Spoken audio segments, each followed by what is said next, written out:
Okay, hello everyone. We're gonna give it a couple of seconds for folks to trickle in from the waiting room.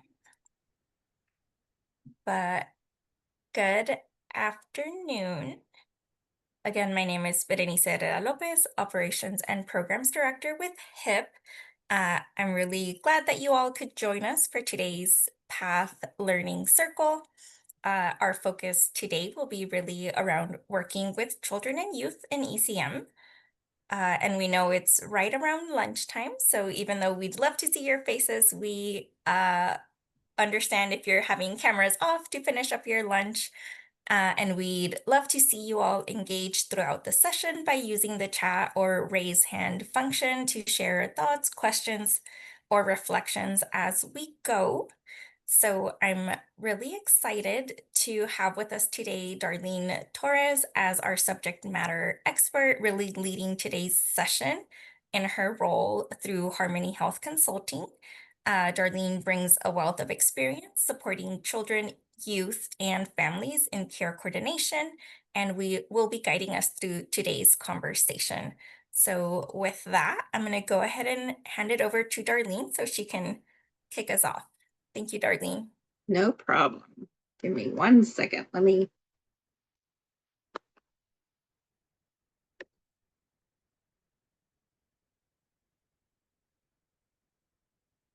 Technical difficulties. There we go. All right. Is it coming up as there? Let's see, I think there we go. Now it's in Okay, presentation mode. perfect. Okay. Thank you. So as Berenice mentioned, my name is Darlene Torres Vaz, and I'm here as a consultant for Harmony Health.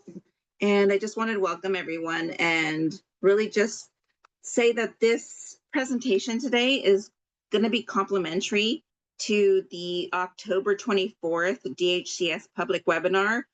For those who have not registered, you should. It's titled Strengthening Connections with Children and Youth Providers, and it will take place between 10 and 11 a.m. So again, this work is very complimentary. It's going to be something that will support your learning and processing and making sure that operationally we all fully understand what the state is requiring, as well as, local managed care programs such as the Alliance. Our objectives, we have a heavy objective lift here, so I'm hoping I really do get through all of our slides. It was hard to decide what to leave out, and really, again, if there's any questions, this training is also accessible offline, but Anissa will be able to share it with everyone. But again, really wanting to have you understand ECM with our Santa Cruz County population of focus, identifying and collaborating systems. So understanding the unique systems that are usually complementary in working with children and families, and also understanding some key components to assessments as well as case plans, and how we coordinate that with both the families and the individual.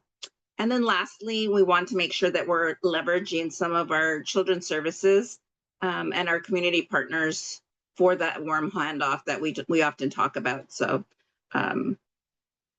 more to come. I just wanted to also talk about the ECM framework. I'm sure many of you all know this framework, but it really goes beyond just connecting our families to services.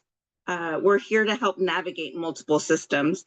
I often say that, I sometimes have difficulty navigating systems in my own life. And so when someone has some barriers to accessing, for example, language barriers or other types of barriers, we really need some support. And so this is an ideal framework to support that.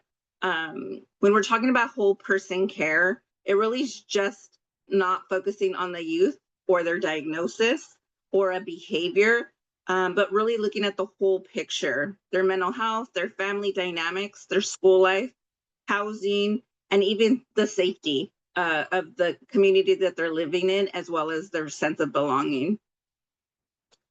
when we're talking about interdisciplinary and team-based care, this is really that larger ecosystem, larger network where we collaborate with our medical providers, our behavioral health clinicians, schools, social workers, family support, and then really just bridging the gap and ensuring that all of the different systems are informed of the work that's being done. And then when we talk about coordinated wraparound services and in-person services, it's really discussing what it means for the closed loop referral to happen, but what it means for the family as well as a child, and helping them make sure that they're following through with those different parts of their care plan. And again, I'll speak a little bit more about what care plans look like a little further in this presentation. And then addressing the physical, mental, behavioral, and social needs. ECM is just that connector. It's that advocate. It's that steady support within all those systems, making sure that the family moves from crisis mode to stability or a sense of trust in the systems that they're participating in. When we think of ECM, and I'm not sure if anyone is asking questions. Sometimes I like to be just as engaged with whoever's on the call, but I'm going to rely on Memo for that. Want to say that when we're talking about the unique role of ECM, it's beyond the basics. It's also ensuring that duplication is not happening. So it's not there to replace any of the systems, but really just to make sure that that coordination is occurring and that there's that clear goal setting that happens to support not only the child, but the family. So conduct the orchestra of services. So really when you're doing ECM, it's really, you're that conductor for, if we're talking about instruments, if we're talking about, supporting, we're really there to ensure that all the instruments are working and creating this beautiful song for the family. And they all play a very special role. But again, as a conductor, which sounds a little chaotic, that's sometimes what ECM feels like. This case manager is just really there to make sure that all of those instruments are playing properly and at the right time, and that throughout that process, the family is getting the connections to make sure that they're not overwhelmed at any piece of that song. One of the things that an ECM role has to ensure is, again, that there's not redundancy. And so not only when we say duplication of services, but that while somebody is offering a service, that it may be named something different, but ensuring that it is actually different when you're working with these different systems. So it's very much involving that intensive coordination that adds value to the service and really is going to assist in making sure that the family is moving again towards away from the crisis and more into the trust piece of this case plan. Navigation. So navigation, coordination, they sound similar, but it's really helping them fully understand and ensure that the goal is that the center of all the work that's being done for the family and the child. All right. So when we're working with families, it's really important for us to always make them feel connected and not overwhelmed. And again, so that check-in piece is so valuable for an ECM case manager to have those regular check-ins to say, hey, how are you feeling? Does this feel overwhelming? I know that we're accessing all these different systems of care, but do you feel like our goals are being addressed, and are we supporting you in a way that feels realistic? And some of the different examples of systems that we do work with are county behavioral health. We have our juvenile justice system. Oftentimes we have to and may work with San Andreas Regional Center, child welfare systems. Also identifying if they're a medical high utilizer of the ER and how we address those needs. How do we address, making sure that there's all of these systems are working together and not against each other. All right. So the population of focus with our children and families experiencing homelessness.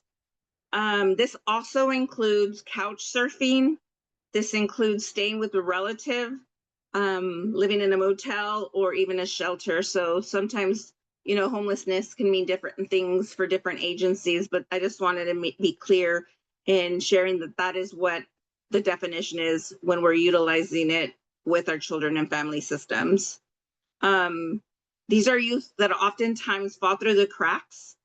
They're missing follow-up appointments, losing out on school or medical appointments. And your role in ECM is to stabilize these systems and making sure that some of their basic needs are also being addressed. So safety wherever they're living. Is that included in their housing or just in general walking to school? Making sure that if there is an IEP or other services through the school, that those are being accessed. Yeah, and so again, it's just that continuum of care, assuring that the systems are working together. If there's a liaison through the school, that you have it, family resource centers. And then again, if there's warm handoffs that need to happen for shelters or coordination to support the family, then those things are very valuable to supporting them specifically with this population.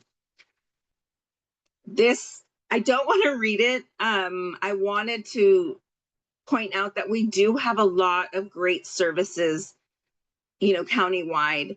And so if anyone needs very specific ways to get referrals or create that warm handoff, I'm more than willing to, offline support them. But for me, it was more of this visual. I think that a lot of times, the intensive case manager, the enhanced case manager may say, there's so many needs, how can we support them? Again, these are some of the warm handoffs that can happen to address specifically the homelessness piece. All right, so population of focus being children and youth transitioning from incarceration. Youth leaving custody sometimes feels disruptive, and the care for them is vital for them to reduce their recidivism and have the risk of being back there. So really critical piece for ECM working with those who are transitioning from incarceration is the re-entry into the community, making sure that they reconnect them with primary care. If behavioral health is necessary, that they're also making sure that happens pre-release from incarceration if possible. And then, of course, identifying what school system they will be attending, and a lot of collaboration with the probation officer or the caseworker is vital to this process. Focus on engagement within the first 30 days if you're not able to do it prior to them leaving the juvenile hall or the camp, and to make sure that that happens quickly within those 30 days post-release. Ensuring and identifying all barriers, including transportation. And with this population specifically, it's making sure that they are very clear that your role is not punitive, that your role is here to support and identify barriers to being successful.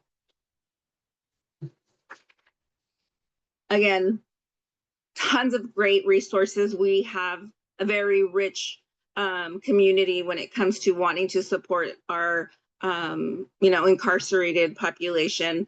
And so these are just a few of the services. Again, I don't want to go in detail with them since there's a lot of other slides I need to address. But again, just giving you the idea that these warm handoffs, these support systems, these people who are going to be a part of a care plan can be crucial to supporting the success of an ECM caseworker.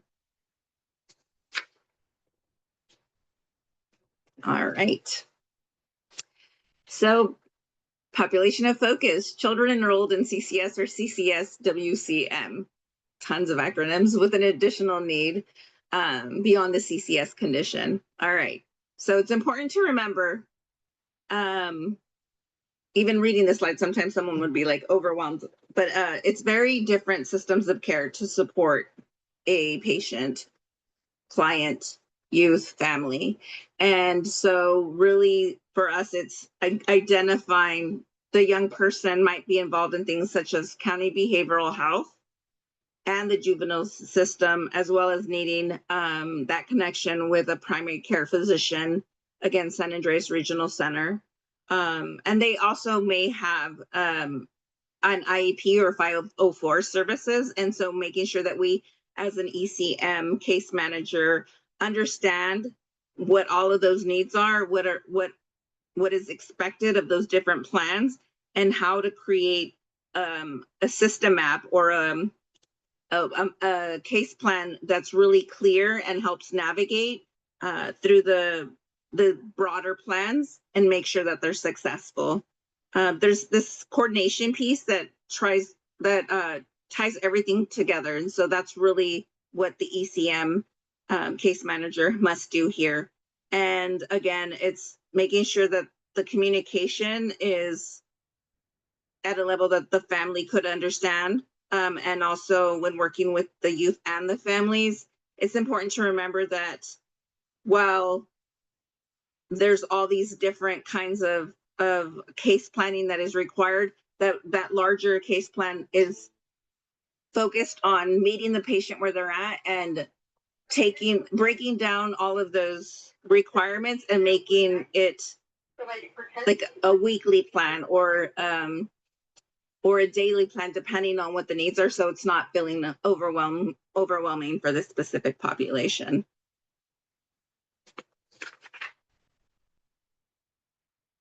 All right, so we have CCS here, which is a subset of youth who are often also met with ECM criteria for high complex services. And so it's really just making sure that we're doing the same thing that we've talked about: navigation, wraparound services, connecting, being intentional in the way that we support with their serious medical needs, primarily, some chronic conditions that are needed to be addressed with a specific population. Under the WCM and CCS care coordination is housed within the Alliance. So that's a positive. So not just a county program, it's really through our managed care program that we can get some care coordination with that kind of housing. I think that, again, when we're talking about the specialized case management with this population, it's important that some of these trigger words, whole person care, wraparound services, that those things are happening in a way that, again, we're meeting the patient where they're at and putting the high focus on their chronic condition. Okay. So medical case management.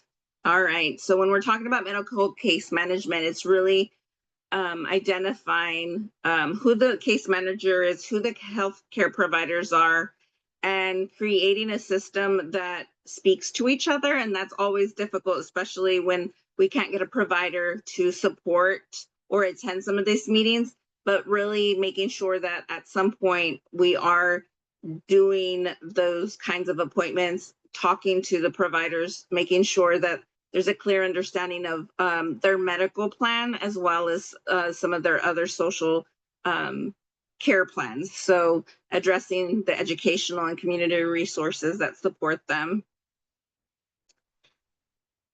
When we're coordinating medical care in inpatient and outpatient, they make sure that the specialty providers are really communicating.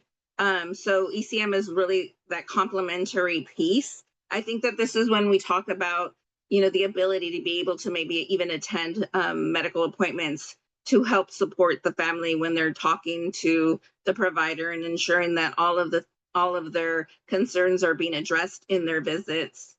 Um, if we're talking about like care coordination and very specifically to like physical or occupational therapy, one, identifying if the child is eligible for those services, and if preferred, that it be a school-based medical therapy support, and if not, again, identifying ways to transport the family or the youth to those occupational or physical medical appointments. I think that when we're talking about care coordination service authorization, it's really just that. ECM is here to help those authorizations happen, act as a support in making sure that language is not the barrier, that the family is getting all of their equipment delivered on time, helping find their pharmacies and getting the special medication that's needed to support the family. So again, that coordination is so vital to this process, especially for ECM to be successful and provide the care plan that supports the family. And then lastly, with transition, it's really making sure that that warm handoff from the 18 to 21 happens smoothly, that, their next provider is identified, and then also recognizing some of their social barriers and how we can really support having that warm handoff happen. All right. So how do we refer and coordinate with, Santa Cruz County? For youth, I think that if they're identified as having a chronic or serious medical condition, that's a quick way to identify that this individual is someone that suits having that referral done. And then again, confirm coverage. So again, through Medi-Cal, so this can happen by calling. It can be talking to any one of our, community partners that do run eligibility, or really just going to check on it on our own. Running the information through the Alliance is also something you can do. We need to make sure that we are documenting the status of the care plan throughout the process. So once one of the kind of goals or objectives that we have is completed, making sure that that's properly documented, and then again aligning those goals with some of our family goals as well as our housing goals and our psychosocial needs, everything having their place and checking them off along the way, while still maintaining communication with all of the medical providers, making sure that they're also understanding, was there a new medication? Sometimes, specialty providers don't always speak to their primary provider, so assuring that everyone knows, a new medication happened. Do you understand that? Is there any side effects that may affect what they're currently taking? Those types of things. All right. I feel like I've done a lot of talking, so I'm hoping I'm not losing anyone. Or along the way, I'm not looking at the screens. So the population of focus here is our child welfare system. And again, these are all mostly people under the age of 21, and have either been in the foster care system or are on some sort of case plan. And really, currently, if they're in a foster care system, they may be in like a group home or with a relative caregiver. I think that one of the things that is also important to understand is that for those who may have, like an identified chronic condition, they may stay a little longer than the 21. It could be up to 26. And again, some of the definitions here, I don't want to kind of go through them, but it's really just the key takeaway of this population is that ECM is a bridge. It's the bridge connecting the child welfare system with healthcare. And again, they don't always speak, so it's so vital to us that with ECM that is happening. And then again, that some of those transitions and case planning happens and they're not falling through the cracks. So very similar to some of our other populations of focus, but again, the definition for child welfare is slightly different.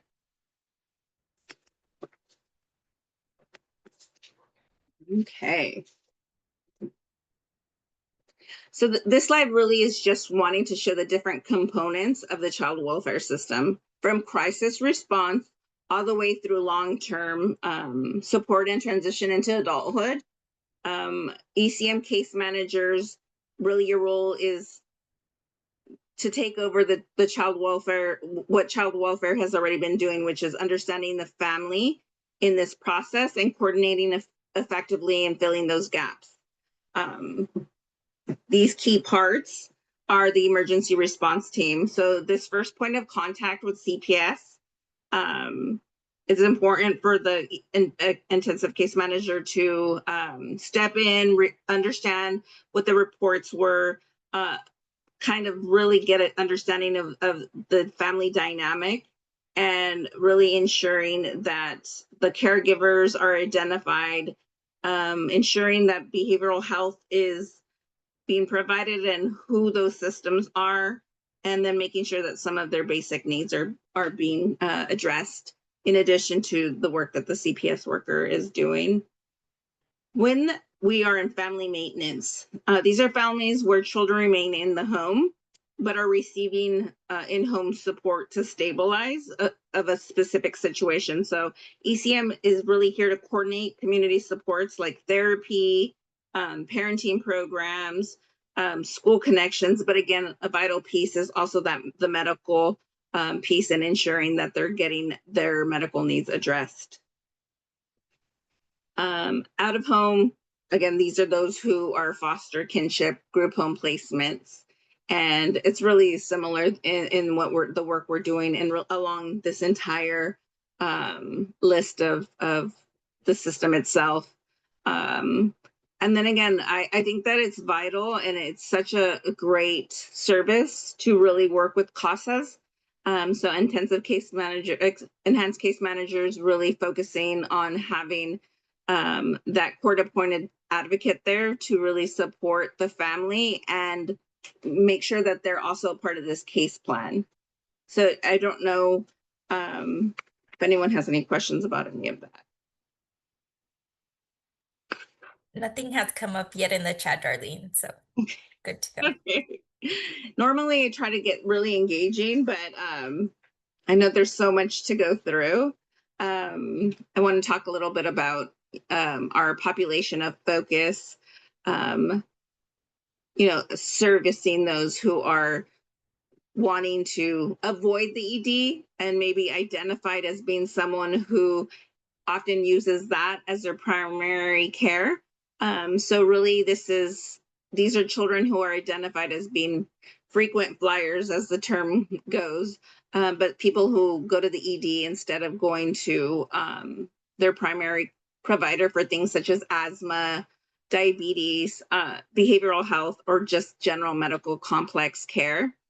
And so they either start with their primary care and then miss visits, or because of social determinants of health issues, transportation, or just financial support, they're unable to continue with their provider, or they just need a little bit more education in order to understand that the ED is not for some of these other chronic conditions that can be managed by your primary care provider. So it's oftentimes working together with the behavioral health coordinator, with their primary care case manager, to really ensure that they're getting their needs addressed, both medically and socially. And their role is just that, reviewing the ED reports, managing alerts, making sure that if they do, for whatever reason, do go to the hospital, that they're scheduled with the primary care provider immediately, upon the next 3 days after being released from the emergency room. And then the Alliance is so great at providing some of that data. So making sure that, if that we ask for that support. And then again, these enhanced care managers are also scheduling follow-ups and making sure that, that they're making those appointments. And if not, why not? And how can we support those things happening? So again, that's where the addressing root causes are. So if it's financial with their medication, can we put them on some medication prescription free of cost programs? Do they qualify for different kinds of housing programs? And then again, if it's a food insecurity issue, how can we support them? As well as maybe getting them transportation to school so that attendance does not become an issue. And then coordination of care. So with behavioral health, with their specialty care, with your community supports, all of that is going to be essential for creating a proactive care plan. And so that the goals are shared, that there's early warning signs, and that if an emergency does happen, we have like an emergency plan of these are the steps to follow to make sure that once, an emergency is identified, you have that list. So is it, if it's due to a chronic condition, okay, you didn't make it to your next appointment. These are the symptoms that you should look for that make sure that you're going to the emergency room for these specific symptoms. And then also, let's make sure that you have that 3-day appointment. So the goal is obvious, right? So we're really wanting to prevent the ED visits, improve family confidence and really care coordination, helping them understand, put it visually or however best the family learns, and then avoid hospitalization, which we all know the cost is much higher. All right. So this population of focus, mental health and SUD needs, a lot of the same information, but the eligibility criteria is just that. We have it here. I don't need to read it to you, but the definition, the definitions are here. There's really this concrete way of working with this population is having a great relationship with the SUD team, as well as the mental health team, and making sure that there are, these collaboratives that are happening virtually is always the easiest, of course, but and it can happen, it's important to have them in person.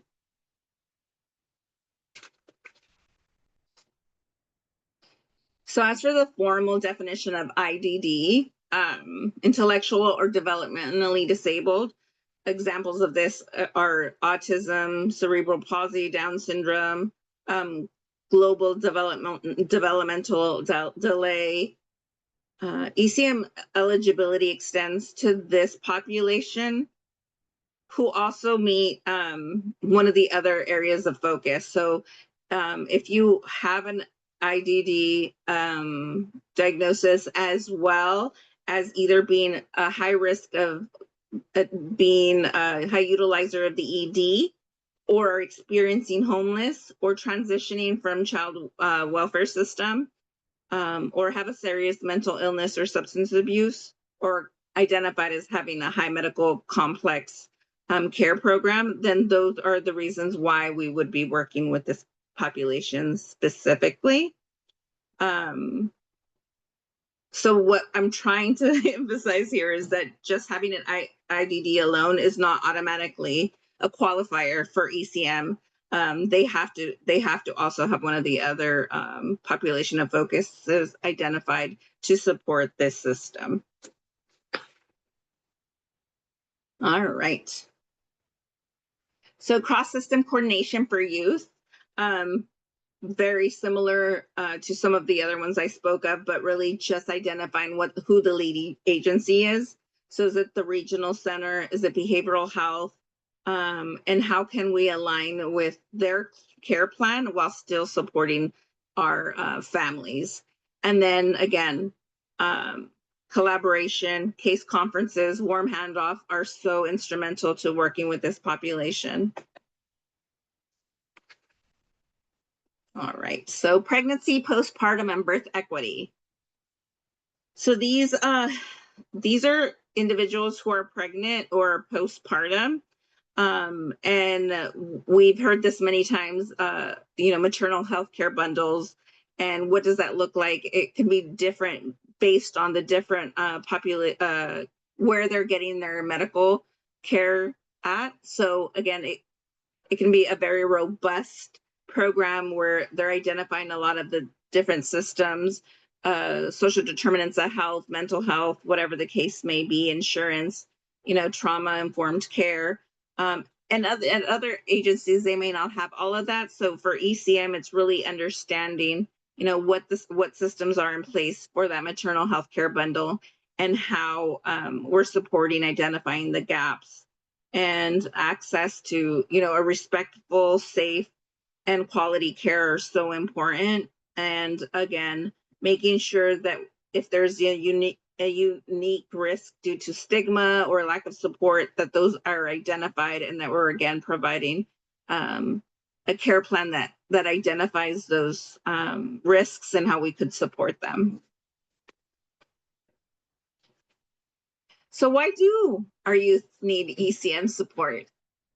So, I think that it's pretty obvious, but there's health and social barriers. So sometimes late or no prenatal care are reasons why they would need an enhanced case manager to support this work. Having unsafe or unstable living conditions are so important for us to identify and really support. And then again, some of these other things, the social drivers of health, again, like food insecurity, transportation insecurity. Are we identifying their mental health challenges? Are they attending school?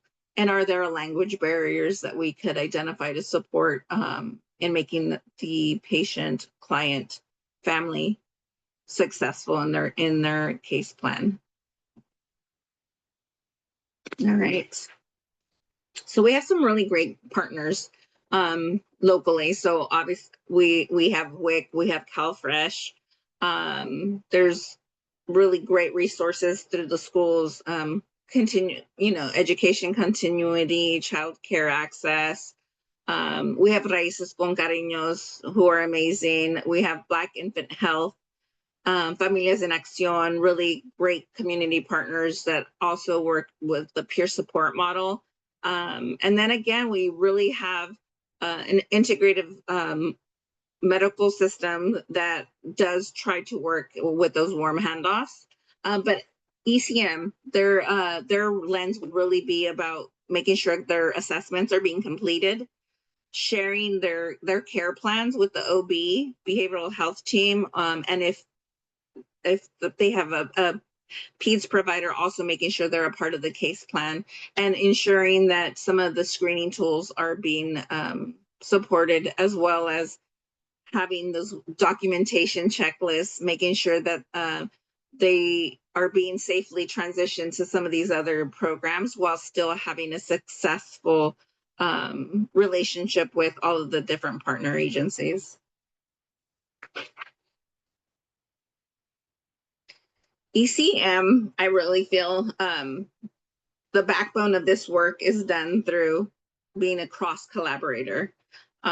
So I think that a lot of times everyone has the best interest of the individual in mind when they're creating their systems or providing a service. But I think that as the ECM provider, it's really clarifying who is taking what role on and how to support that, and ensuring that documentation is agreed upon, and that those roles are really concrete in the care plan, and then that it's really centered in the individual, in the family partner. and also establishing communication channels. So everyone's so busy, but making sure that these systems are talking, however it may be, if it's weekly check-ins via Zoom, if it's a monthly or quarterly full system meeting, if it's a quick phone call, email, whatever it is, it's making sure that those communication channels are very clear, and that we're concrete and with a very identified frequency. So that would be what an ECM provider would make sure happens. And then again, lastly, and we've talked about this pretty regularly throughout the slides, is making sure that there's no duplication of services. And I think that when you have that clarity in the roles, that happens less. But sometimes systems are doing things that may be across both delivery system scopes, and so identifying, well, we both do these services, but who will be actually doing it for this family is very crucial, so that the duplication of services doesn't happen. I have tons more, and I know I might not have time for questions. Is that okay, Berenice? I would say so.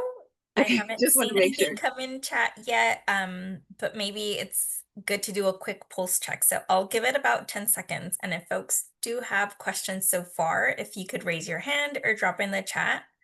And then if not, Darlene can continue.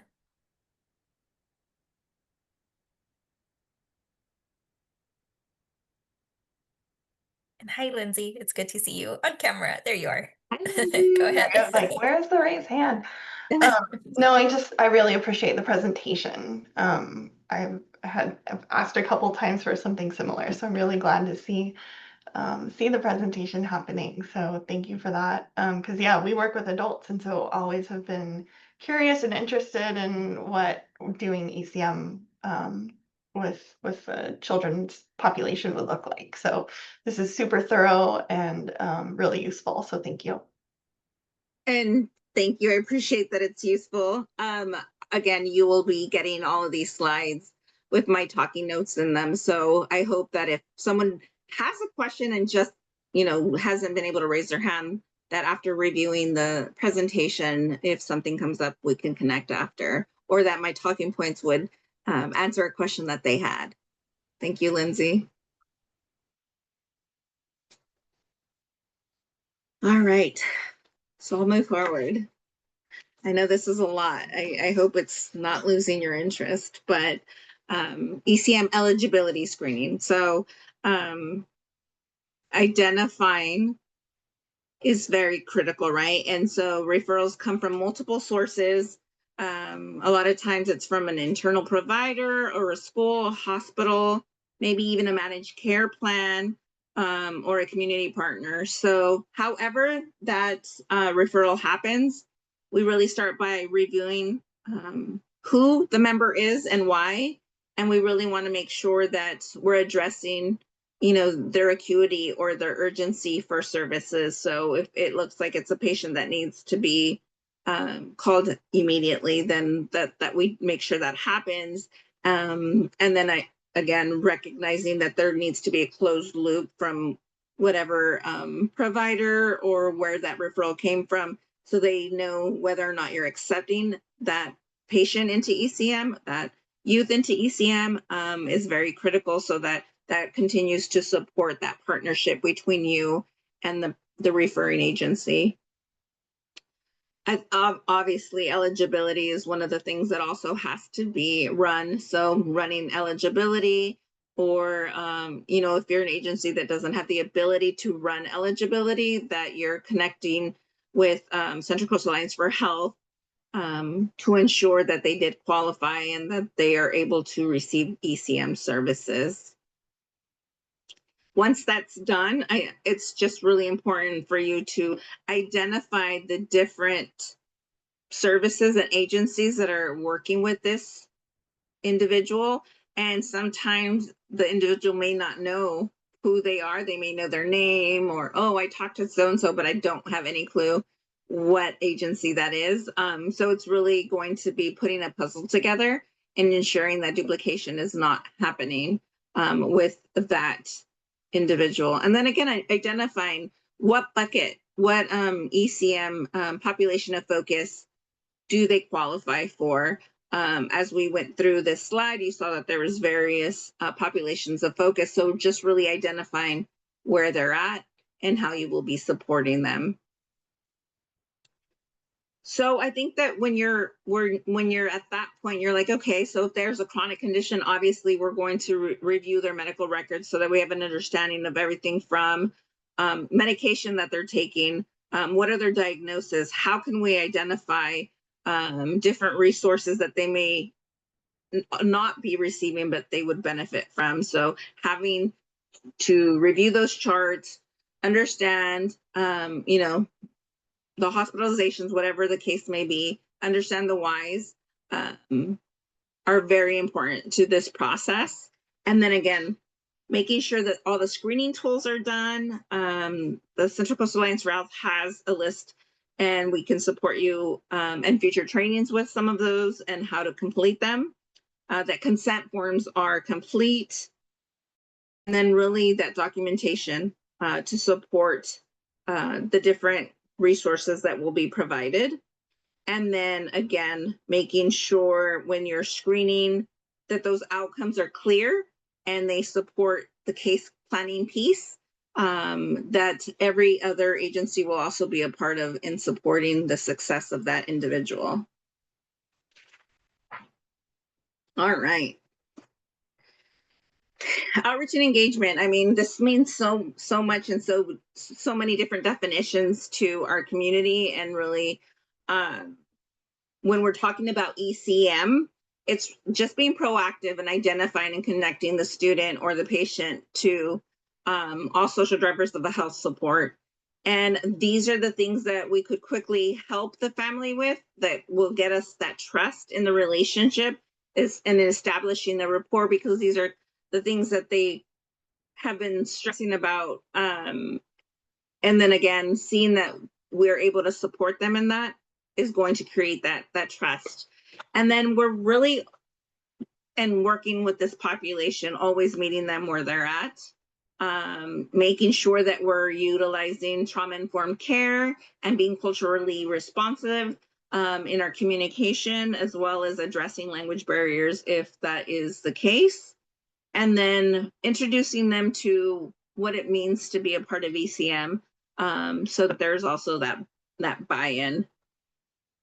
All these things are really going to get that early buy-in from the family and support. And it's really going to help us in understanding, as well as the family, what care coordination is going to look like, what health promotion and community resources is going to look like, and what different agencies are key components to the success of the youth. All right. Comprehensive assessments. Why do they matter? Well, one, it's a requirement, but it's also very important to understanding our families and really engaging in getting the buy-in from the family.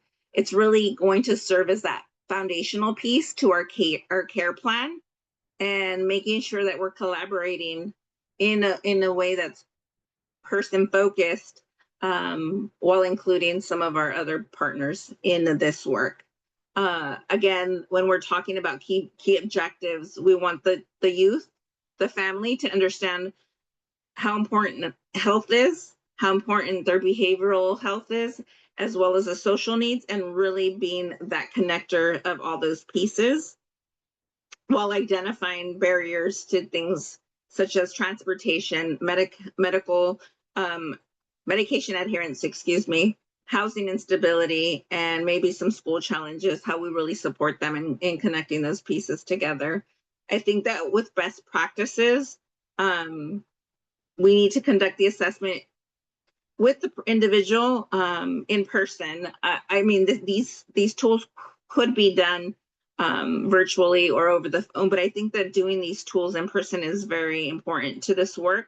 that face-to-face conversation helps build the trust, and you're more likely to get a more honest answer to some of the questions that are on these tools. But again, if that's not feasible, then telehealth is absolutely an alternative. But it may not work for everyone. So I think that, recognizing the ECM individual and where their strength lies, if it is virtual or if it is in person, that's the tool they're using while completing those comprehensive assessments.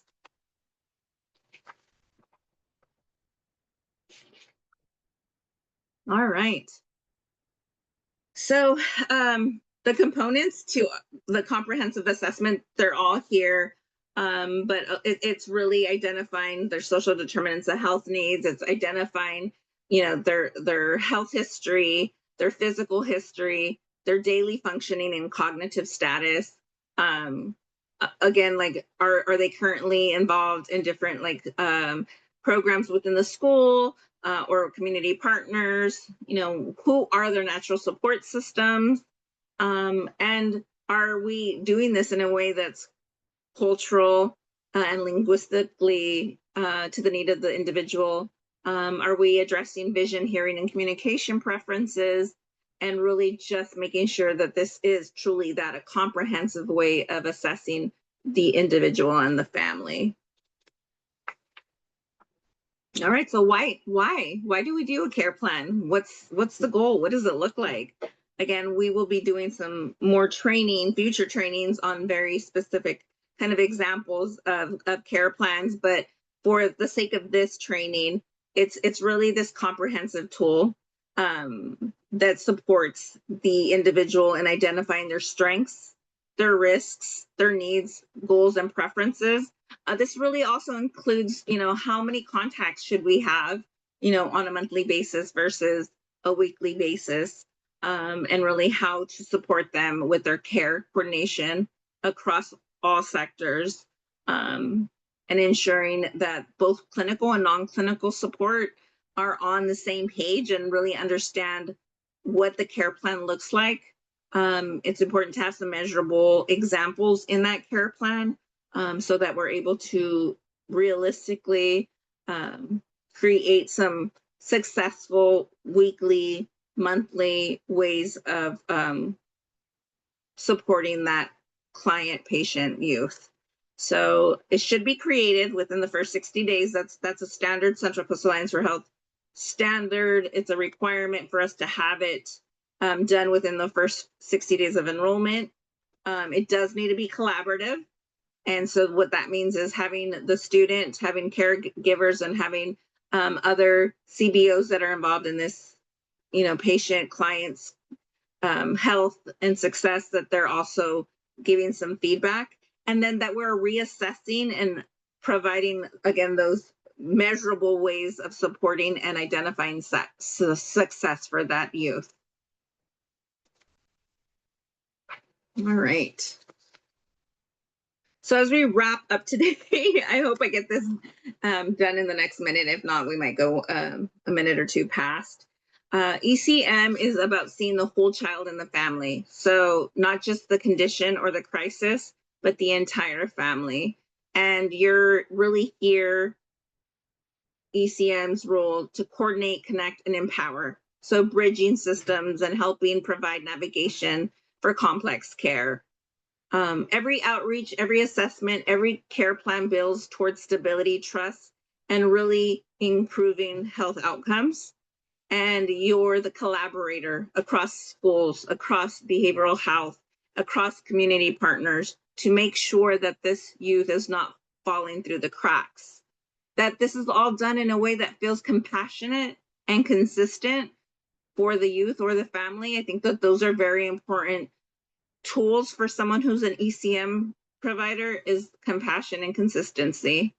And really my final thought, when we meet families where they are, listening deeply and coordinating intentionally, we just don't manage cases, we're really making change. So next steps, continue practicing trauma-informed care and collaboration of care. And it's important for us to bring what you learned today to maybe a team huddle, to a case review, to ensure that, you know, these systems and this process is happening, and make sure that we really truly are building that bridge for every connection that matters in the system of this youth. So thank you so much for your time. I know we went over 1 minute. Again, this is going to be shared with you in a future email, but I really just thank you for your time. This was a lot of information.